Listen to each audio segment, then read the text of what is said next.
when we put there, he's emotionally stressed.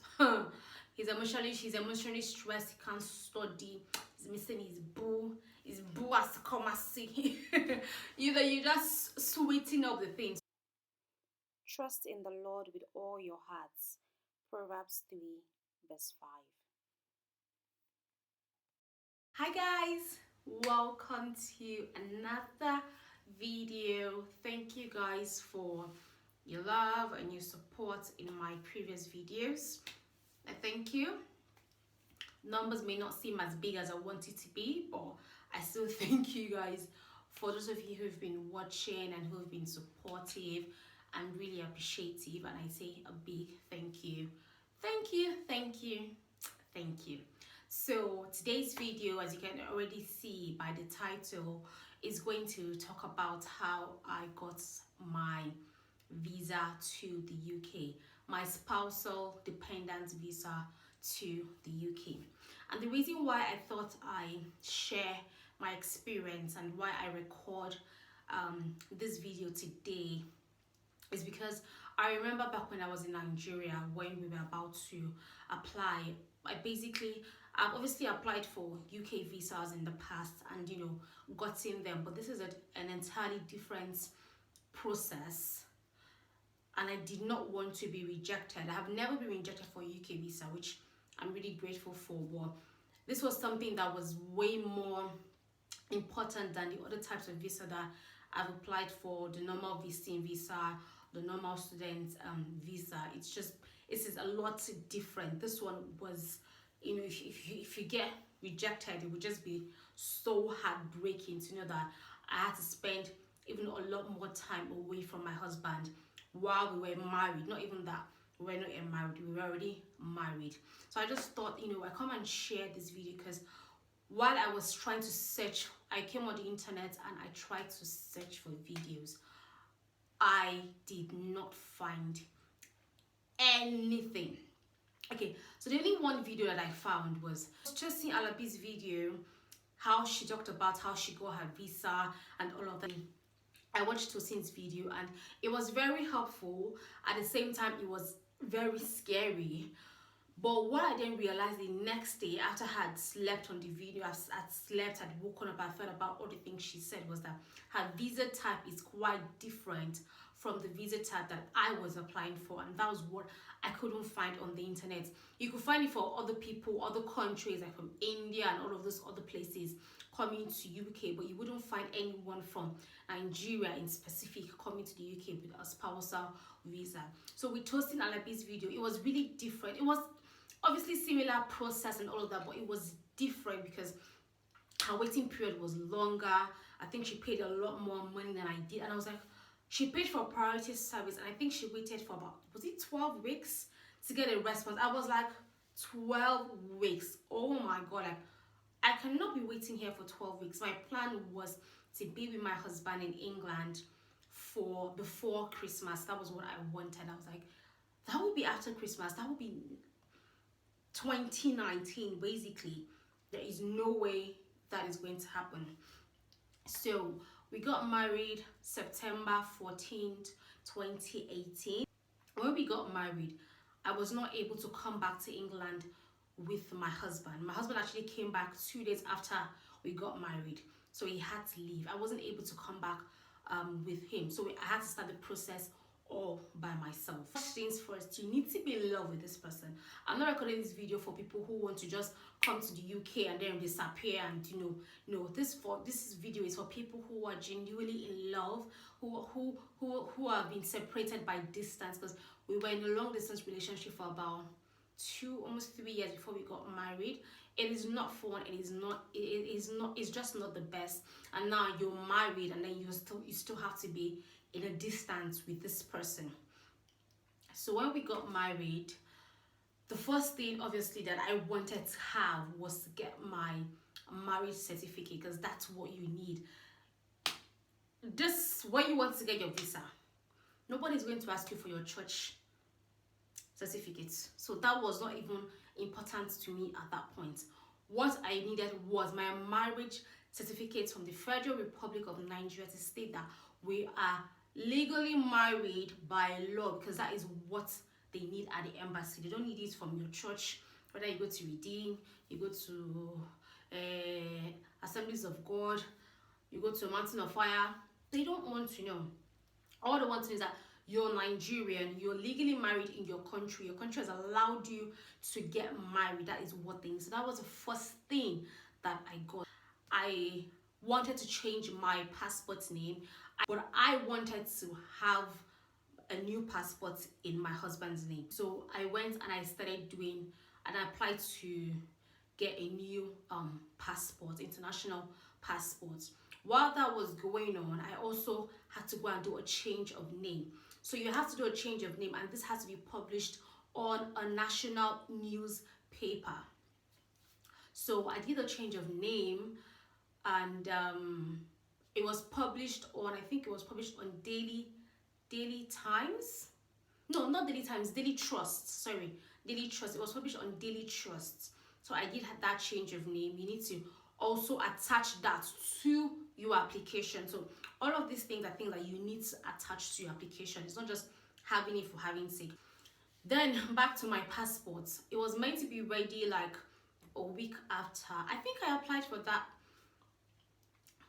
I think on a Monday, and by Friday it was actually ready. That was the first passport. And then my contacts there then called and said, oh, they have noticed that there's been a mistake. What is the mistake, for heaven's sake? I wrote my name down the way it was meant to be, in block letters, in capital letters. What is the mistake? That was the person who printed it, this Asheju person. When person saw my name, Tosin, obviously I'm from the western part of Nigeria, saw my surname, that's my husband's surname, now my new surname, Pokobo, thought, oh, that does not match western part of Nigeria and southern part of Nigeria. They decided to westernize Pokobo, and I think made it, I can't even remember what that person made it. Person put like an A or just, try to westernize the name. I can't even remember. Oh God, I can't remember what that name was. It was just so annoying. Obviously, that is not my name. I cannot use that passport. So that passport was invalid. I had to wait again for another 1 week or so before I finally was able to get my international passport that stated my name. So at this point, I have my marriage certificate, I have my change of name, and I have my international passport. The main thing now is to apply for the UK visa. So when you want to apply, you need to have a certain amount of money in your bank account for 28 days. As I said earlier on, I don't know what the amount is. You need to Google. You can go to the UK Gov website. I think that's what they call it, the Gov website, UK Gov website. You can go there and you will see everything that you need, and that's what we went through. We looked at it. This is what we need. This is how much we need, and that money was there for 28 days. And let me tell you, people, money talks. Let me say money talks. When that money entered my account, I won't mention the name of my bank, but they upgraded me. As in, they upgraded me. I called my bank, they were like, oh, you've been upgraded, you're no longer in level 1, you're now in level 2, whatever class they gave. I was like, hey, millions is my account, I'm a millionaire, yeah. So basically, jokes apart, you need to have a certain amount of money in your account for 28 days. Untouchable, like do not touch the money. And I would say put a little bit more, all depending on the exchange rates on the day your application is made. So it doesn't fall short. It's always better for it to be more than for it to fall short. So after that, put in the application. You need to pay for health surcharge while you're making your application. And you need to pay for something else. I cannot even remember. But I know we had about 3 different. You need to pay for the visa fee itself, if I remember. And then you need to pay for your health surcharge. So the health surcharge basically is they'll try to multiply it by the number of years that you're meant to be in the UK. So as I said, I'm on a student I'm on a student spousal dependent visa. So my visa dates depends on how long they've given my husband. So for example, if my husband is going to leave UK 2020, for example, that's when I will leave the UK, and they'll calculate the surcharge by the number of years you're going to be in the UK. And I think even the money you need in your account, I think that's how they do it. So it depends, depending on where you live in. If you're going to live in London, which is a lot more expensive, obviously it's the capital, it's a lot more expensive than other cities, so their prices are a little bit higher than other cities. You multiply that by 12 or by something. There's a way they do multiply all of that. As I said, you can see that on the Gov website. So you pay for health surcharge, and I think you pay for the visa fee also. So when we did that, we applied, and then we also paid for priority. I was a bit freaked out because I still had Tosin Labi's video in my head saying she waited for 12 weeks, and I was like, hey, there is no way I want to wait for 12 weeks. While you want to now apply for your visa, you need certain documents. So you basically need, number one, evidence that you guys are married, which is obviously your certificate, but also you need pictures of you that you guys are married, you guys have been courting for as long as you said you've been courting, because they they would class it the way they have their relationships in England, not the way we do over back in Nigeria. So we had to put pictures of our wedding day, put pictures when he came to Nigeria, we put pictures of when I came to England, all the times I came to visit him in England, we put the pictures there. The times he came to visit me in England, we put the pictures there. We also put pictures of our family, because I want to know that obviously if you're going to get married to somebody, they expect that you should have met the person's family and all of that. We also put pictures of that to show that, okay, we are actually dating. We also put his travel documents. So we found some tickets when he came to visit me, when I went to visit, we put that in.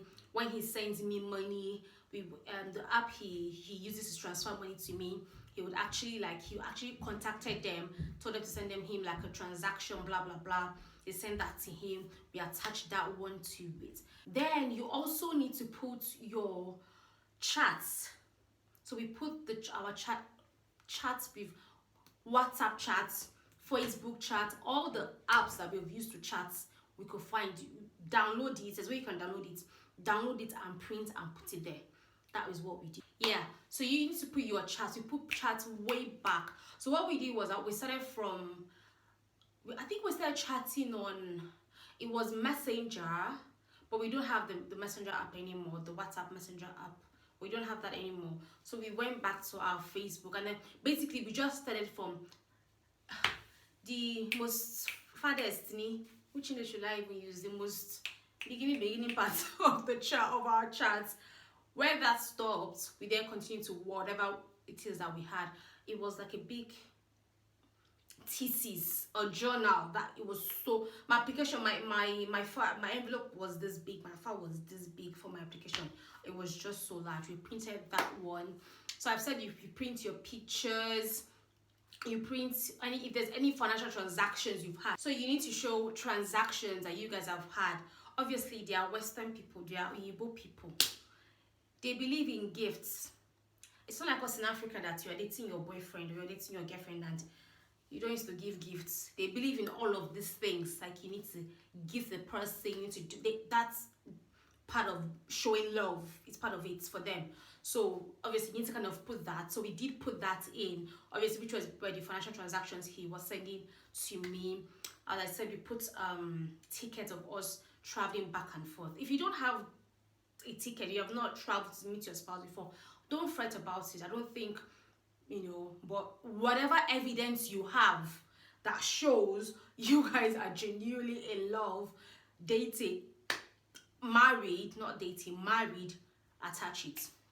Another thing we did was that we also wrote letters. So basically we already have people, or we already knew people who their spouses came to join them. So we were asking a lot of questions. Before I talk about the letter, ask a lot of questions. I know we Africans, we tend to be very secretive when it comes to things. You want to keep it a secret. You don't want the witches and wizards in your village to know that you're traveling. You don't want this, you don't want that. But you need to ask a lot of questions, because if you don't ask, you will not know. And you will miss out on a lot of things. Because you just form it, I know, and you don't know. And then you go, you apply, and then they reject, and you say, oh, my village people have come again. They didn't allow me to get my visa. And it's not that. You need to ask a lot of questions. So my husband was asking a lot of questions from people, church members who their wives had joined them, and vice versa. And I had a friend of mine who just mushy relocated to join her husband too. And I asked her, send me your letter. Well, she sent me her letter. His friend also sent him his own letter. We were asking, we were taking ideas from here. As in, what they say, too many cooks spoil the broth. You heard they used to say, this one, all the cooks, all the chefs made the soup very sweet. That is this situation. It is the opposite of that one. All of the chefs, all of the hand, all of the information made the soup very delicious. So we got all of those information. Then we wrote the letter. And the letter I got from my friend was very informal. Oh my, it was such a very, oh my god, that letter was like a love letter she was writing to her husband. And I was like, wait, you meant to write this letter to the embassy, not to your husband. But it was so loving. And they gave her the visa. So it was so loving, it was so informal, it was so personal, it was just so sweet. And then we had another letter from his friend that was so boom, structured, professional, accommodation on the line, transportation on the line, feeding, everything being, formal. So what we did was that we mixed it up. So my letter was an informal, formal letter. We made it personal, but at the same time, we also made it serious. Talked about our relationship, when we started dating, how we met. Not long story, not that's how I was walking on the streets. And I had somebody say, hey, when I turned back, I saw him, I did, and I was going. And he was saying, excuse me, they don't want that kind of story. Just keep it short and simple. So we talked about how we met. We talked about accommodation, where I will be staying, he will take care of me for a certain period of time, obviously, before I get a job, what I do back in Nigeria. I think we talked a little bit about my business, so it's not as if, they don't want you to come here and be begging on the streets and start asking for benefits, because the visa doesn't cover benefits. You're not entitled to benefits. They don't want all of those serene. So it was just very, just basically talking about the relationship, what he's doing as a student. And you see white people, they don't like separate couples, when we put there, he's emotionally stressed. He's emotionally stressed. He can't study. He's missing his boo. His boo has to come and see. You just sweeten up the thing. So we put all of that there. As I was talking, I remember something. We also put, luckily for us, because we had a friend who was unlucky. His landlord didn't give him that opportunity. Our landlord gave us an opportunity whereby my name was added to the tenancy agreement. So we also submitted that to say, okay, I am going to this house, so I would also be, liable to making payments to the house. I'm allowed, because in this country is different from Nigeria. The way things run is different from back home in Nigeria. In Nigeria, when you get house, if you let 10,000 people be living in your house, call landlord. It not concern anybody. All the landlord knows that when it's time to pay my money, you pay my money. If you let people will sleep inside your roof, it's your cup of tea. But in this country, when you're making an application, you say, me, myself, and my husband. But the one's moving, If you have a cat, if you have a dog, if the place allows you to have animals, you can have animals. This house, before we even got this house, they were saying there's no dogs, there's no cat, no children. I said, no children, okay. So I should not have children again. I will not have children because I want to live inside house. No children. Okay, you go and tell them, okay, we are planning on we want to have children in the future. We may not have children now, but in the future, we want to have children. They'll say, okay, they will talk to the landlord. The landlord agree. Yes, no. So you can't just say, my wife is coming. You don't tell your landlord. You are breaching contract, because when you were signing the contract, it was just your name on the contract agreement form. So luckily for us, our landlord allowed for my name to be added to the tenancy agreement. That was also submitted. I'm trying to think of what I put there. Then another thing that is also important, before I forget, you need to do a tuberculosis test. I don't want you to come here and give them tuberculosis. Oh, hey, you need to do a tuberculosis test. I can't remember. I think that was a year ago. I paid. I think it was 53,000. Scrap that. Let me not say that. I don't want to say anything and then it's not what it is. Either it was, I don't know. You need to also find out that one too. So you need to Google that one. That information I also got that handy from Tosin Alabi on where to do your tuberculosis test, because it's not just any hospital. You can't just go to Adamagbo private hospital, I don't even know, Cornerstone Clinic, and do tuberculosis and go and give them. No, it's a place that's approved by them. This is where they have said you should go, is a center, and I think they only have one. I don't know. I think it's only one in Abuja or two. I am not sure. Mine was the international. I see it's IOM. I'm not too sure what it is. I think I'll put it on the screen when I can find where I did mine. It was in Abuja. I remember it was in Wuse too. I did mine. So you go, you make your payments before your date, and then they give you a date to come and do it. I think that's what they did. They gave me dates, or they give you a number of dates that you choose or something, but you know it's like an appointment. You go, obviously you're going to schedule your whole day. Even if mine didn't, it took the whole day, but I wasn't physically there the whole day because the result came out that same day. So I went, made the payments. I made the payments in the bank, or I think I did that online. I think you're allowed to do your payments online. I think I did mine online. On the day of my appointment, I went there, sat, they did all of the things, your x-ray and all of those things. You see a doctor, they will ask you, cough, and that, funny enough, that time I was even coughing. I was like, hey, let's not go and be as if I have tuberculosis, and all of that. And then you say they would advise you, basically, if they think you have trace of tuberculosis, then you have to do a further test, and then if the person actually has it, that's about another 3 months only for tuberculosis tests. I was like, God, please, Biko. So basically, I did that, got my result that same day. So they will tell you to go and come back. Got my result that same day, everything was clear. So that one is another one you need to have. And that tuberculosis test, before I forget, when you are traveling, when you finally get your visa, when you're traveling, that test should be in your handbag. Do not put it in your box that you put in the plane, no. Unless you have a small hand luggage box that you have.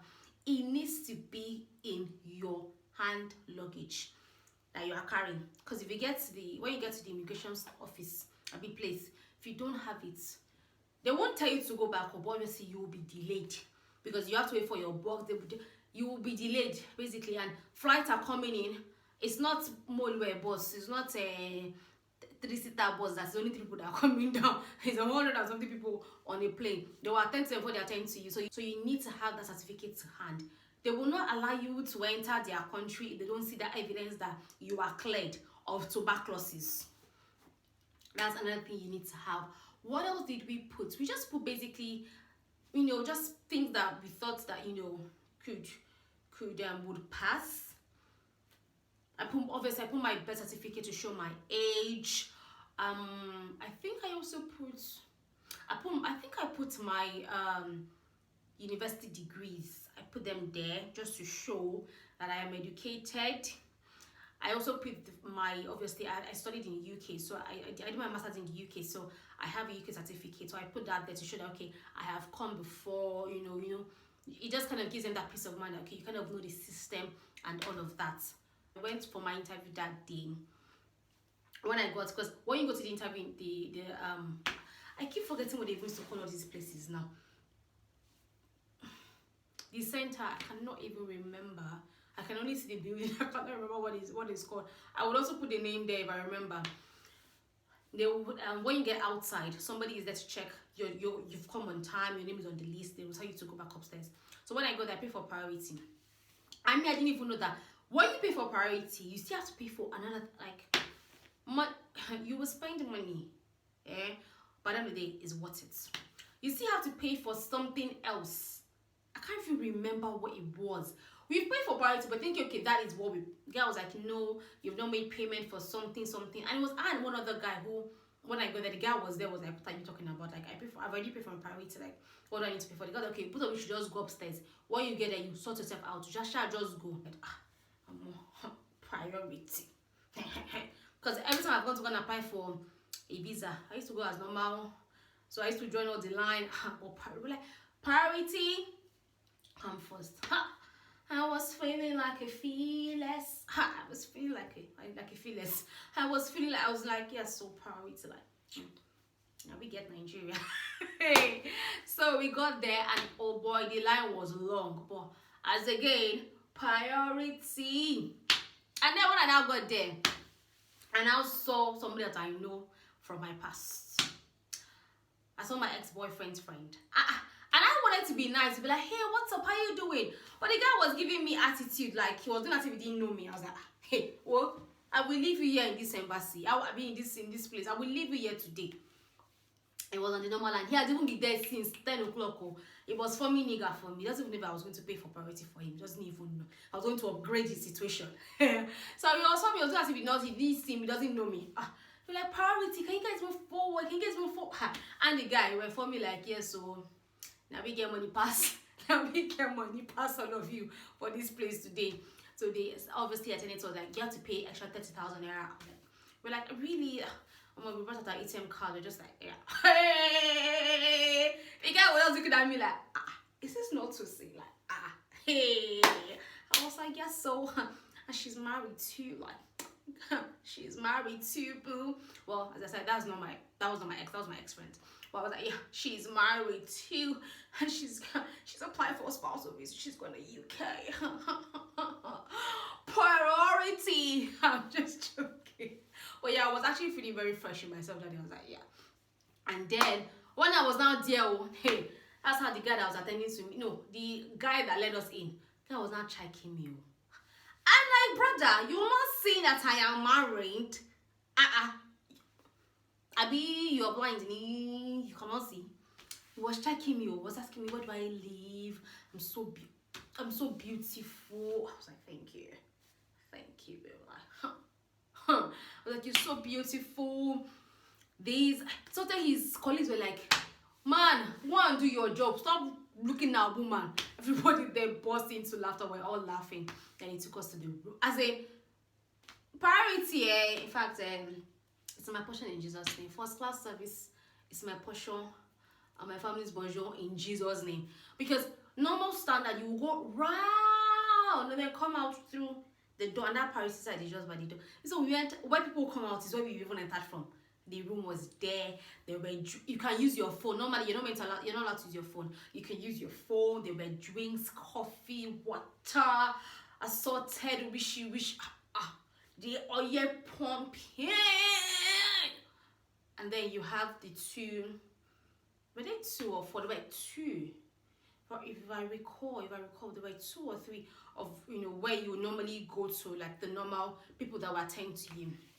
Somebody was in one, and then basically we sat, they called us, lady attended to me, gave me everything I needed to, I needed to submit and all of that. Thank you very much. Now you have to go and be praying. You have to go and be praying to God. As in, it was such a very stressful time, because I would wake up in the morning, I would check my phone updates. Afternoon, I would check updates. I was always checking them, but sometimes you would check. The thing will not move. Hey, Jehovah Jireh. I was like, okay. Let me go all the way back. I want to say the money you put in your account at the end of the 28 days, you go to your bank and you print out a financial statement to show from day A to day 1 to day 28. This money is in my account. You need to print that out and also take it to the bank. That's where the 28 days money comes from. You're not just leaving the money in their account and thinking they will find your account. You need to take it there. So I also put that, and then I also put a transaction, or not gonna say a financial statement. Did I just say that thing right? Or did I say financial? A financial statement for between my husband and his father. They have a joint, sort of like a joint account. So I also put that there. No, okay. I wanted to put it there, right? But I put that in. I think I put it in my letter. Okay. So what it was, I remember, was there was a letter from the bank to say, fine, they agree for me to use the funds in the account, blah blah blah blah blah blah blah blah blah blah blah, and then they gave me the financial statements. But when I was making my application, my husband and I were like, these statements, okay, there is money there, but we're just like, should we not put it? Should we put it? So I didn't put the statement, but I put the letter from the bank.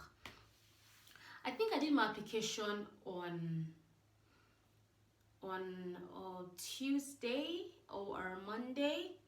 I think it was on a Monday. I did my application on Monday or Tuesday. Trust me, it was such. It felt like it was 1 year I waited, but I only waited for 1 week. It felt like it was 1 year. So on Thursday, I remember it was on a Thursday. I cannot forget. On Thursday, I got an email to say, we've received your packages. You've however, you've attached this statement, but you have not attached the financial transaction to back up the statement for us to see that this amount of fund is in your account. I got so scared. I was so panicked. Hey, I have done myself. They will not give me this visa today. I have done myself. I was panicking. My husband was like, just send it to them. So I sent it to them. Then on Friday, I went out with my mom. And the funny thing, I was just even chatting with my husband. Was it my husband I was chatting? I was with my mom. I think it was my husband. So at this point, we're already like going shopping, like food stuff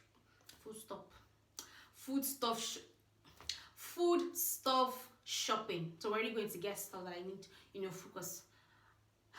My Nigerian food. Living in England before, I know what it takes to miss Nigeria. Even now, safe. Please, if people know anybody that is coming from Nigeria to UK, please, holla. Can I just bring only amala and lafun? Okay, one more thing. Pepper soup, leave. That's all I'm asking. I knew that I needed all of those things, so I went to the market with my mom. And I think I was chatting with my husband. What if they asked me to come and collect because by the time we checked that morning, it had moved. And it was just final decision that was left. They will not say, after final decision, they will not say, okay, they had finalized it. I remember it was final decision. They will not tell you, come and pick up but they need to send you the message to come and pick it up before you go there. It was already final decision that was there. I was not telling my husband, if they just sent me a text, now, I am leaving my mother in this market. I'm going to get my passport, my visa. Binging, they sent me a message. I was doing, I was like, wait though, I need a slip. You need a slip to show them. So when you show them that slip, is what they used to give you your passport. My house is pretty far from town. Like, for those of you who live in Abuja, I live in Airport Roadside. That's where I live. I won't give any details of that's where I live, Airport Roadside. And we were in Otako Market. Before I would go there, pick up the thing, go to the place, they would have closed. There was no point. If I had it there with me, it would have been so easy. But at that point, there was no point. So I had to wait and be tortured, my husband and I. Friday, Saturday, Sunday. It was the longest week end of that period. I was like, oh my God, when will it be Monday?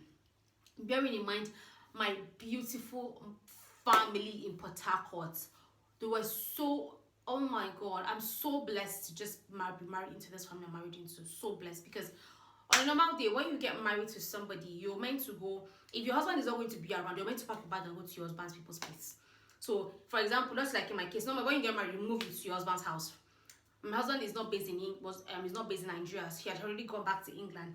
I needed to move to my in-laws' place. Obviously, they stay in Port Harcourt, but my mother-in-law was so the family was so nice that they were like, don't come on. This visa, shall do this visa. That was all. When you get the visa, holla, you can now come and visit us. So that was the plan. When I get the visa, I'll go spend. I got married and I literally went back to my father's house. Like legit, I got married. When my husband came back to England, I went back to my father's house. Like that was what happened. And it normally doesn't happen. You're meant to go to your in-laws' place, but I'm so blessed. I'm so favored that my in-laws were so understanding. But just like, get that visa. Go and meet your husband. That's all we are not your husband. Go and meet him. So my mother-in-law, she was, she was always, what's happening, she always wanted to, what's going on, she was so worried. Hey, she would always be praying. Oh, so sweet of her. She would always be praying, all of those things. So finally Monday came. Hey, I woke up like this. I was ready to get to the embassy. Got dressed, went there, and I was shaking. And I said to myself, I said, when I get the passport back, I will not use the elevator. I'll use the staircase, because the elevator prop you down. Staircase, I want to take my time. If I have to sit down on the floor and cry, I will sit down there and cry. I will not use the elevator. I use the staircase. So I went there. I got there again. Oh, the man was striking me, and that man was striking me. Hey, I was like, say, nigga, just give me this celebrity, because he was like, all the fine girls married and taken. I was like, brother, give me my passport. This one you are saying is too wretched. Small envelope where your passport to be inside, and you put the letter inside the envelope. So I took it. I did not open it. I came out, and I know the way they package. I got this DHL packaging that you can't just repeat. It's quite hard a bit to open. As I was like, all right, fine, thank you. Got to the stairs, took one step down, took two steps down. Opened it. I was pleading the blood of Jesus. Hey, I say, God, what will I tell my husband if they don't give me this thing? Hey, so that was how I opened it. And what I wanted to do is, I didn't want to read the letter. I wanted to just flip through my passport to see if there's a visa there. I did prom. I did not say it. I say, what is Sheleleni? It have happened today. It's okay. Calm down. You are a child of God. Don't be dismayed. Don't be afraid. Don't be fear. And now I opened the letter and I saw it. Oh my God. Oh, my teeth are like, I was so happy. Finally read everything, and then I opened the passport gently and I saw my visa and everything. And the visa they give you, it's not like in those days. Like when I came to study, your visa was in your passport. Now the visa they give you would only last for 30 days. They give you a specific time to leave the country. If you don't leave the country in that specific time, you have to come back and reapply. I think so. So the visa there was only for 30 days. And when you come to England, you then get your BRP. That is your permit to stay. That now shows that is your visa. That BRP, it must not lose. Don't let it sonu. Keep it safe. Basically, that's how I got my Tier 4 spousal dependent visa. For those people who are interested in applying for this type of visa, I hope this would help you guys, get your visa, and I hope you're doing it sincerely for love. I really hope this video would really help you guys, be together and live the happy life that you've always wanted to have together. I really hope so. I really hope you guys really enjoy watching the video. If you're not already subscribed to, please subscribe. Enjoy. It is free. You don't have to pay any money. Just click on that red subscribe button. Click it. You're subscribed.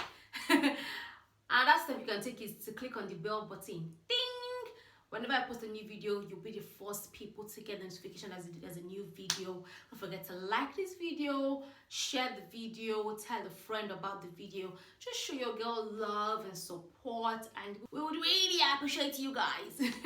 So I will see you guys in my next video. I really hope you guys enjoyed this one.